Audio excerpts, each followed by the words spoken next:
Okay, सो हम continue करते हैं जहाँ पे हमने ब्रेक ली थी after session 1 of today's class and okay fine, ठीक हो गया।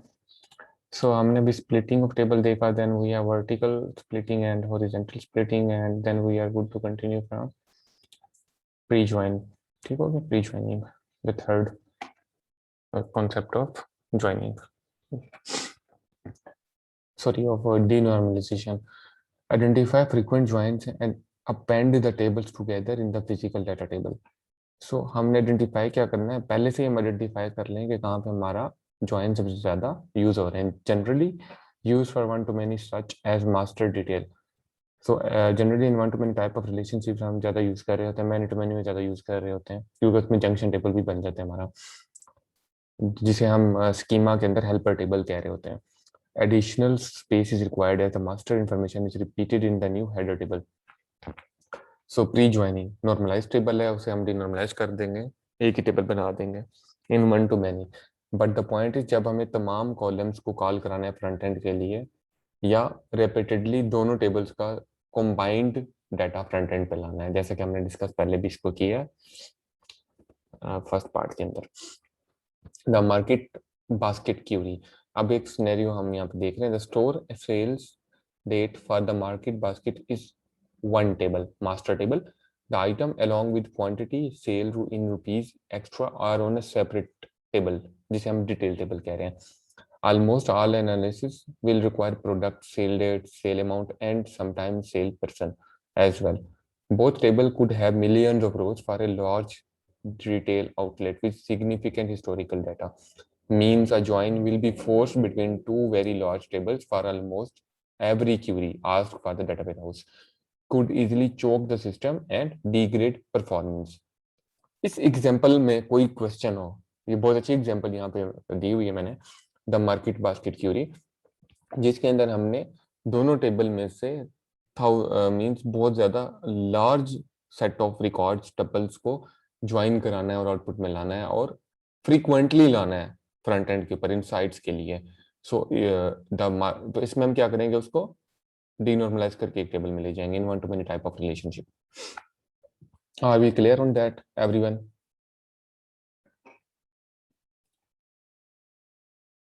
जी बेटा, कोई इशू यहाँ तक किसी को?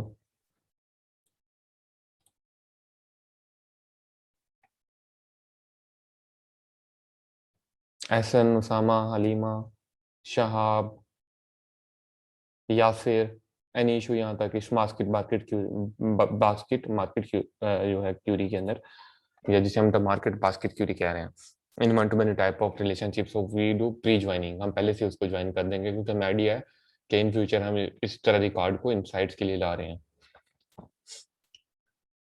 Not used in market basket analysis only. Other industries may use master detail structure too. एक master table है, उसका detail है, लेकिन हमने data दोनों में से output में लाना है. To avoid the runtime join, pre-join technique, squeeze the sales master information into detail table. The drawback is repetition of facts from the master table into the detail table. यहाँ पे repetition तो हो रही है, this is a drawback. But हमने देखना ये है कि हमारे पास storage है, अगर storage है और market basket analysis करना है, तो this is the best approach to pre-join. Use denormalization concept. This avoids the join operation at runtime but stores the header information redundantly, duplicate कर देगा as part of the sales detail. Duplication होगी but जो हमारे analysis है उसको, उसकी performance को enhance कर देगा ये pre join denormalization. Adding redundant columns. So number 4 is, अभी हमने 3 टाइप्स देख ली, अभी हम नंबर 4 पे हैं, adding redundant columns. Column A B and column A C. तो हम इसको क्या करेंगे, जैसे हमने पहले भी देखा, कॉलम ए बी सी, अगर रिडंडेंट कॉलम्स आ रहे हैं तो हम क्या करेंगे, उनको मर्ज कर देंगे। Columns can also be moved instead of making them redundant, very similar to pre-joining as discussed earlier in third point. Example is frequent referencing of code in one table and correspondence description in another table. A join is required. To eliminate the join, a redundant attribute added in the target entity which is functionally independent of the primary key, जो कि independent होगा primary key से। So यहाँ तक मसला बेटा, मैं हर example definition के बाद आपसे पूछता हूँ, कोई अगर आपको कंफ्यूजन है तो you can discuss with me. Means कोई रिकॉर्डिंग तो नहीं हुई ना, तो इसलिए रियल टाइम हम लोग जो है स्टडी कर रहे हैं। सो कोई क्वेश्चन हो तो आप पूछ सकते हैं, कहीं पे कंफ्यूजन हो तो आप पूछ सकते हैं। So we have an example, we have a title ID, then we have an author ID in title author table, then we have authors table, that is author ID and author last name. Ji, we have a message. जी शहाब, आप मुझे कह रहे हैं या अपना बता रहे हैं? मेरी आवाज आप लोगों को ठीक आ रही है बेटा? क्योंकि मेरी तरफ तो कोई इशू नहीं है।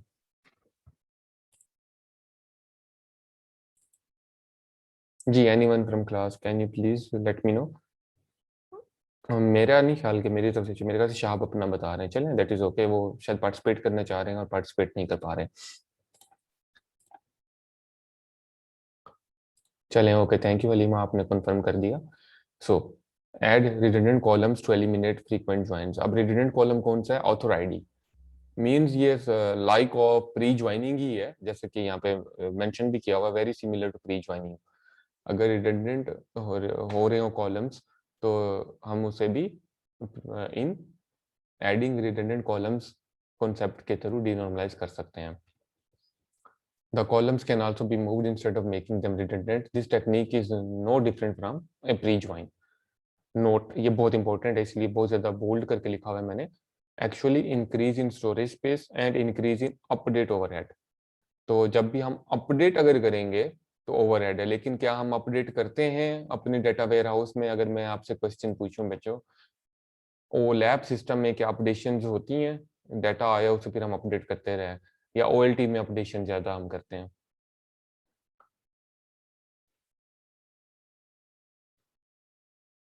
आप लोग तो सोए हुए हैं आज, क्या हो गया? बारिश क्या हो गई इस्लामाबाद पिंडी में? सब बिल्कुल ही ठंडे पड़ गए हैं।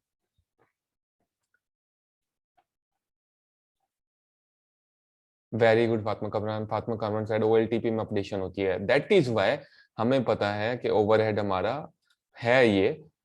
ओलैप में नहीं होती, बिल्कुल ठीक बताया। ओलैप के अंदर हम जस्ट डाटा वेयर हाउस में तो हम अपडेट करते ही नहीं है। ठीक हो गया, हमने स्टार्ट में भी ये डिस्कशन सारी की थी। तो अपडेट ओवरहेड है, लेकिन हम इसको यूज ही नहीं कर रहे। That is why we are going to into denormalization concepts.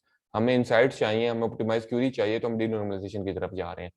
देखें, रिलेशनल डेटाबेस में ओएलटीपी सिस्टम में नॉर्मलाइजेशन की तरफ हम जाते ही इसलिए थे कि अपडेट हो तो रिडंडेंट डाटा ज्यादा ना हो, हमारे पास ओवरहेड ना बने।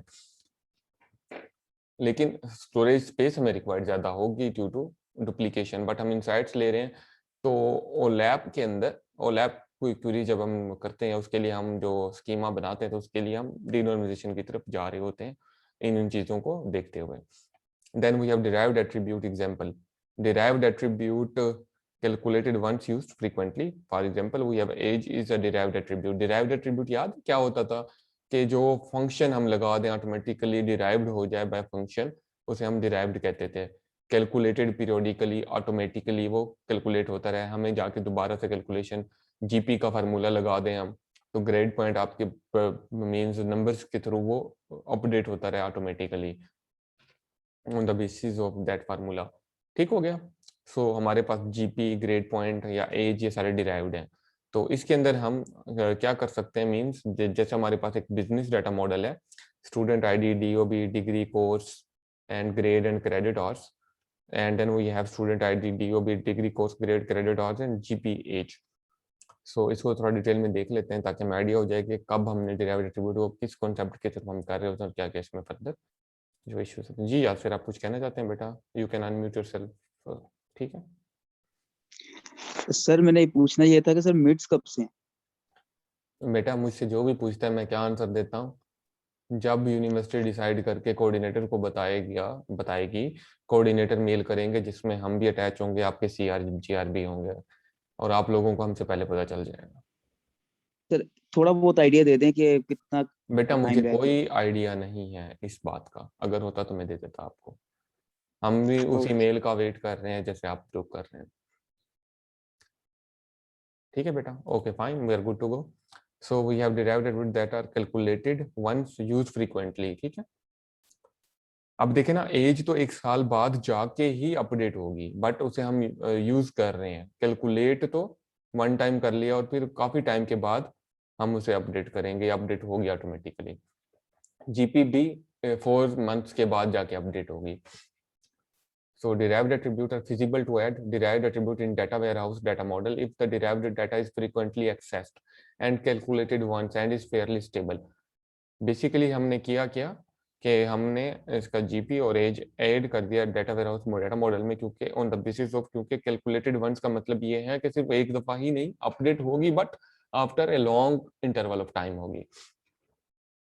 Reduces the amount of query processing time at runtime while accessing the data in data warehouse.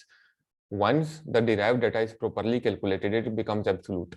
There is hardly any chance that someone might use a wrong formula to calculate it incorrectly. ठीक हो गया? तो absolute means के कोई chance ही नहीं है कि वो दोबारा अपडेट हो, तो अपडेशन नहीं होती डाटा वेयरहाउसेस के अंदर। अपडेशन अगर इसमें आप इन सेंस इस तरह देख रहे हैं तो वो तो काफी टाइम बाद हो रही है। enhances the credibility of the data in the data warehouse. Even though अगर हम लेके जा भी रहे हैं, फॉर एग्जांपल हमने कोई यूनिवर्सिटी का डाटा वेयरहाउस मेंटेन करना है, तो हम अपने पास आउट स्टूडेंट को लेके जाएंगे, जो अपडेट होगी ही नहीं सीजीपी है उनकी। जो सीजीपी है, जो पास आउट डिग्री लेके चले गए हैं, तो उन्हीं के ऊपर ही हम एनालिसिस परफॉर्म कर सकते हैं। करंट पे भी कर सकते हैं, बट अगर वो अपडेट भी होती है तो फ्रीक्वेंटली तो अपडेशन है ही नहीं, 4 मंथ के बाद होती है। वटेवर। अच्छा, अब हम डिराइव्ड एट्रीब्यूट को यहाँ पे इस तरह क्यों देख रहे हैं? अदरवाइज हम अगर कुछ फार्मूला लगा रहे हैं और इनको एज ए कॉलम नहीं ऐड कर रहे, हम फार्मूला लगा के ग्रेड्स को रन टाइम के ऊपर कैलकुलेट कर रहे हैं फार्मूले के थ्रू हर टाइम। जब भी मैं एक्सेस करता हूँ डाटा को और मेरे पास जीपी और एज यहाँ पे एज ए न्यू एट्रीब्यूट नहीं है, ये एट्रीब्यूट मैं नहीं बनाता, ठीक है, स्टोर नहीं करता। मैं क्या करता हूँ, ग्रेड्स के ऊपर फार्मूला लगा के जीपी कैलकुलेट कर रहा हूँ। तो मैं for example 5 times a day इसको अगर करूंगा, फ्रीक्वेंटली यूज करूंगा, तो 5 टाइम्स अ डे वो फार्मूला प्रोसेस होगा। तो वो वाला टाइम हमारा मिनिमाइज करने के लिए हमने क्या किया, इसको ऐड कर दिया एज ए कॉलम। सो इसमें बताया जा रहा है कि जब भी डिराइव्ड एट्रीब्यूट होंगे तो हम उन्हें एज ए कॉलम ऐड कर देंगे, क्यों? On the basis of frequently usage और कैलकुलेटेड वंस। अगर पास आउट स्टूडेंट हैं, अगर आप कहते हैं जी हमने, ये एग्जांपल आपकी बेसिकली पास आउट स्टूडेंट की ही दी हुई है, अगर आप कहते हैं नहीं सर हमने करंट सेमेस्टर के ऊपर भी करना है, तो अगर अपडेशन होती भी है तो वो after a long interval of time होती है, आफ्टर 4 मंथ हो सकती है, आफ्टर 1 ईयर हो सकती है। ठीक हो गया? तो आपको ये समझाने के लिए है कि हम ये ऐड क्यों कर रहे हैं और पहले ऐड क्यों नहीं था। इधर ऐड नहीं था बिजनेस डाटा मॉडल में, बस हम यहाँ पे ऐड कर रहे हैं डिराइव्ड एट्रीब्यूट्स को, ताकि हमें हमेशा ये कैलकुलेशंस ना करनी पड़े ग्रेड के ऊपर कोई फार्मूला लगा के, हमेशा उस डेट ऑफ बर्थ पे फार्मूला लगा के, एज और ग्रेड पे फार्मूला लगा के जीपी ना कैलकुलेट करना पड़े। तो जो अभी मैंने इधर बताया एनोटेशंस को यूज करके, इससे मजीद क्लियर हो गया होगा अगर किसी को क्लियर आइडिया नहीं हो रहा कि यहाँ पे क्या हो रहा है। Are we clear on that बच्चों? कोई क्वेश्चन यहाँ तक इस एग्जांपल पे? खिजर आप कोई पार्टिसिपेट नहीं कर रहे बेटा, कुछ तो बताएं। एंड वी हैव आदिल, आपने कोई पार्टिसिपेशन आज तक नहीं किया, आप भी कुछ बताएं। वी हैव मुजम्मिल, माइट भी इनका शायद इशू था कोई नेट का। मुजम्मिल पार्टिसिपेट तो करते हैं, आज नहीं कर रहे हैं आप बेटा। खिजर आप तो कुछ बताएं, आपको समझ आई है डिराइव्ड एट्रीब्यूट को क्यों हम एज ए एट्रीब्यूट ऐड कर रहे हैं? हम calculation on age and on our grades क्यों नहीं कर रहे हैं, रियल टाइम कैलकुलेशंस, फार्मूला क्यों नहीं यूज कर रहे हैं? Khizar are we clear on that? Khizar Naveed Satti, I am talking to you बेटा। जी यस सर। ओके फाइन, बताया करें बेटा, इन्वॉल्व हुआ करें क्लास में, इन्वॉल्व इन अ सेंस कि पार्टिसिपेट किया करें। ओके फाइन बेटा, आप म्यूट हो सकते हैं खुद। खिजर म्यूट कर लें अपने आप को आप बेटा। Okay fine, very good to go. So ये रीजन है कि हम डिराइव्ड एट्रीब्यूट को एज एन एट्रीब्यूट वहां पे अलग ले रहे हैं, ना कि हम कैलकुलेशंस कर रहे हैं जब भी हम फ्रंट एंड पे डाटा को कॉल कराते हैं। So issues of denormalization. So as we have already discussed, we will start from issues of denormalization in our next class. ठीक हो गया बेटा? Thank you so much for today and take care. Allah Hafiz.